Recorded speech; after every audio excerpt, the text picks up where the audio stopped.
What's up, everybody? It's another day, another commute, and another time for me to continue my story on how I started off in real estate.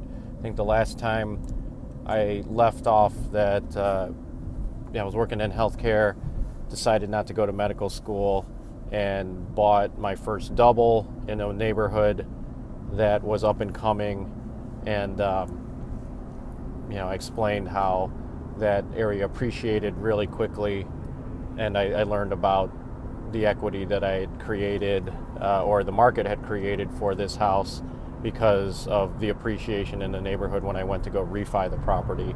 But so that's when I really got interested in real estate. In the early 2000s, there was a lot of real estate investment clubs that were popping up in the city of Cleveland, and people were gathering to learn and network about real estate, and some of these groups were trying to make money off the people and education that they were offering by bringing in at what people know now as real estate gurus who come in and they've had some success, and then they try to educate and sell that education to you at a pretty high price. So I went to these investment clubs, and basically each club was bringing in an expert to tell you about how they made it in real estate, and then they would try to sell you their educational program. But it was also good for networking and learning and seeing what was out there.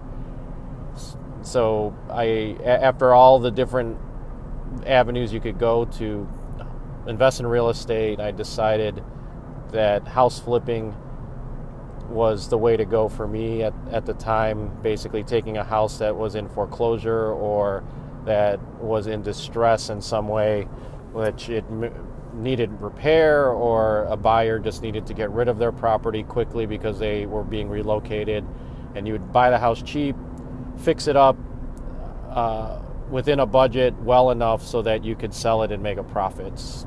And house flipping was really prevalent with the foreclosure crisis, and people were buying up homes and trying to resell them to be overnight millionaires, and that's what some of these gurus were promising, that you could quit your job and do all this. I mean, I saw that the money was there, but I also had other reasons why I wanted to get into real estate, because of the development of neighborhoods, and another source of income for me. I wasn't planning on leaving healthcare, was trying to build a business as a side hustle, so to speak.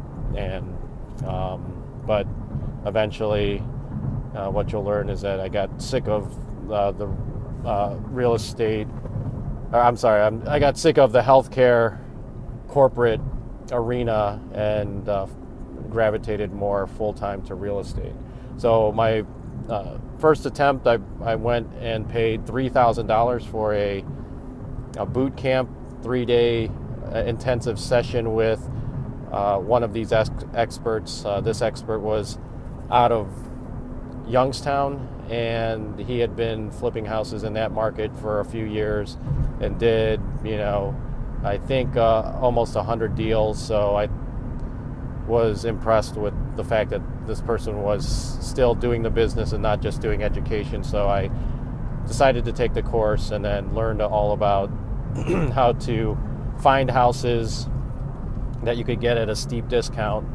And then the next and most difficult part was the rehab of these houses to get them back into market shape so that you could sell it at a retail price and make a huge profit. Normally, a $100,000 house, you would expect to make at least $20,000 in profit after all expenses. So a lot of times you'd have to buy these houses at $20,000-$30,000 to make it work, and then only put $20,000 to $30,000 in rehab, and then you have that spread for any miscellaneous items, and then for your profit, depending on how long it took you to sell the house. So took the course, learned a lot from that, and talking about working with contractors, which you'll hear me talk a lot about on these in these talks.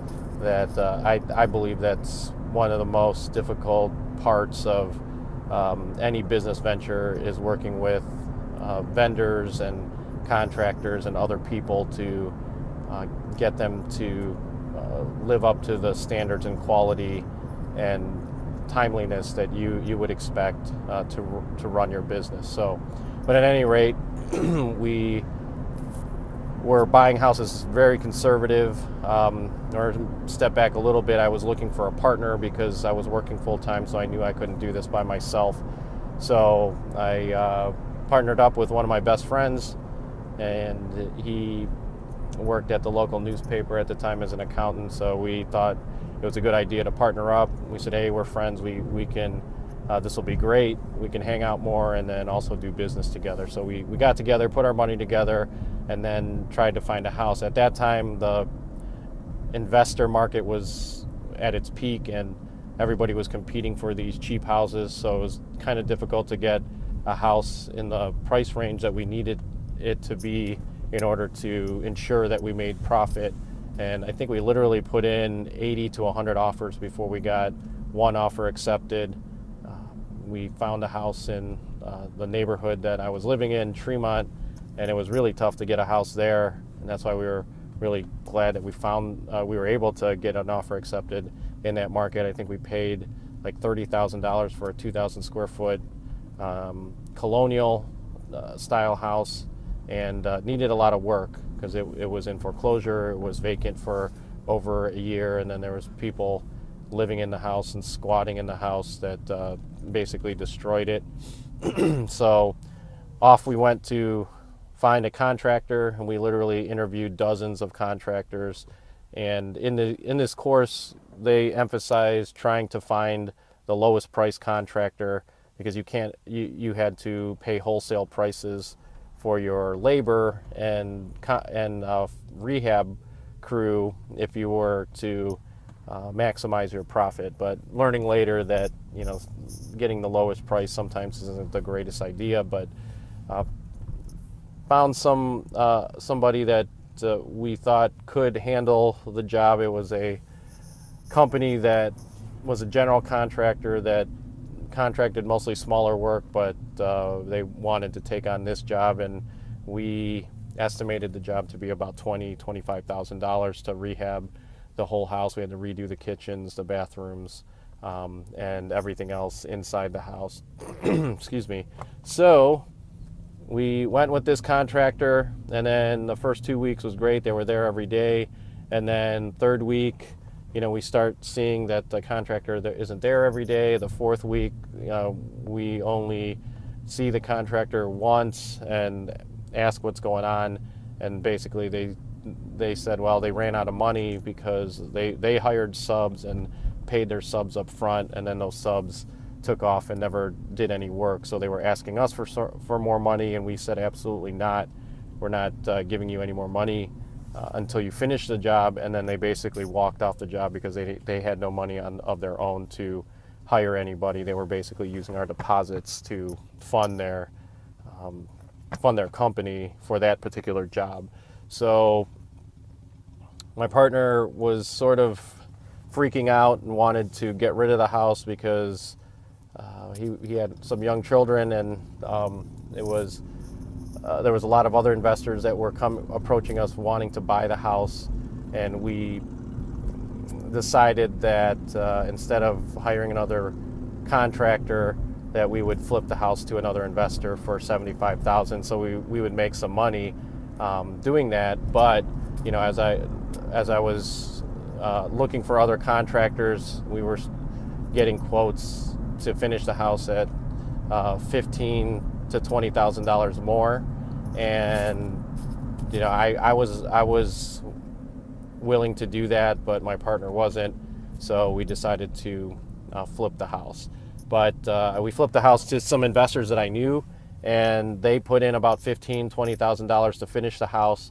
And then about a few months later, we found out that they sold the house for $160,000. So we could have had a $100,000 upside profit potential if we would have just put in $20,000 more. Even though we made profit on the flip, at that point I realized that when you have a partner and you don't agree and things turn out like that, I just realized that I needed, even though partners are essential in a lot of cases, I knew I needed to be in a position of control because I knew the business as well as anybody else at that time, and I would have finished the house. And because my partner wasn't comfortable with that, I respected his wishes and did that, but went against what I wanted to do. So I decided to end that partnership because I wanted to stay in real estate and then give it a go again. So I'll end the story there. In my next episode, I'll talk about how I found some new partners and how that worked out, and that'll be a story for another day. So I'll see you on the next one. Always remember, just keep learning, keep thinking, but most importantly, you just gotta keep doing, and someday you'll get to where you need to be.